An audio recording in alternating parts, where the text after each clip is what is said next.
There, this is Bojie with eXp Realty, Bay Area Real Estate. I just got done showing this gorgeous 3-bedroom townhouse here in Cupertino.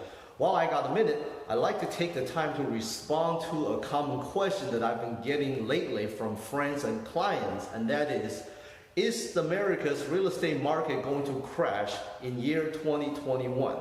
And the common concerns that a lot of people have about this topic all comes down to the 4 arguments. 1, the high mortgage delinquency rate. 2, the high unemployment rate. 3, the back rent owed potential eviction problems. And number 4, people moving out of the big city due to work from home. Today, I'd like to take the time to dig deeper into these 4 topics and see what they really are. Number 1, the high mortgage delinquency rate. Yes, the percentage has gone up due to the pandemics. In July this year, the percentage has gone up to 7.3%, while the high serious delinquency rate has gone up to 2.3% according to Corelogic. But it's unclear as how many of these delinquent are actually optional forbearance applicants. And why does it matter? Because forbearance does not automatically translate into eventual foreclosure, since applying for forbearance is as simple as simply raising your hands, even if you don't need it financially. So the number doesn't mean much yet. Another thing is the foreclosure processing timelines being minimum 180 days out here in California. And some other states could take even longer than that. That means not all of the homes that are being foreclosed will hit the market all at once, assuming that the moratoriums will end next year and no further relief programs will be out. Now, needless to say, there's also processing bottlenecks from the banks and the court. This will further limit how many foreclosure homes are going to hit the market at once. So this argument, I would say it's a no. Third argument, which is rent and eviction problems. According to the National Multifamily Housing Council, November 2020, there is 90.3% rent being made. That compared to same time last year, 91.9% rent being made. There's an increase of 1.9% rent delinquency compared to same time last year. Now, assuming the eviction moratorium ends and there's no more housing relief programs, some renters will be evicted and some renters will work something out with the landlord.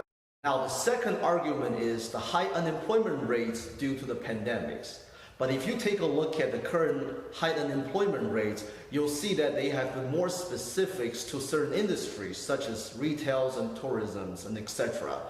But the current buyer pools have been more like your corporate employees, medical professionals, engineers, lawyers, and etc. And these people typically have good credit scores, good incomes, highly skilled, and can work from home. And this has been the case for home buying demographic regardless of pandemics. So this argument saying when you have high unemployment rate like what we have today due to the pandemics, it's going to crash the real estate market. I would say that's a no. Now, within the successful evictions, which again takes time too, now some of these homes will be rented again, and some of these homes will perhaps be listed for sale. Therefore, yes, there will be an extra inventories coming from these landlords, but again, they're not going to all hit the market at once, the same time. And of course, most of these inventories will be absorbed by the current overwhelming buyer demands as we see today. So you may see the home price being leveled off due to these additional inventory, but that's definitely not going to cause the market to crash. Number 4, people moving out of big cities like New York and San Francisco due to work from home.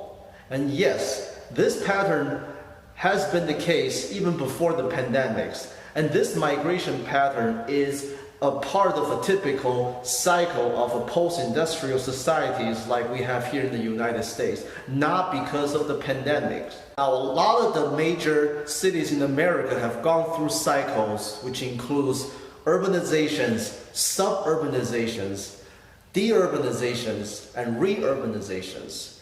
What we're seeing right now is called deurbanizations, but it hasn't been a prominent pattern yet.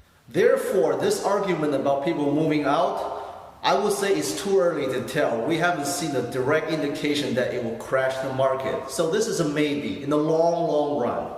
So what is year 2021 going to be for home buyers? What's most likely to happen is that the interest rate will continue to be low with an increase of housing inventories. The home price will likely to increase, but at some point start to level off.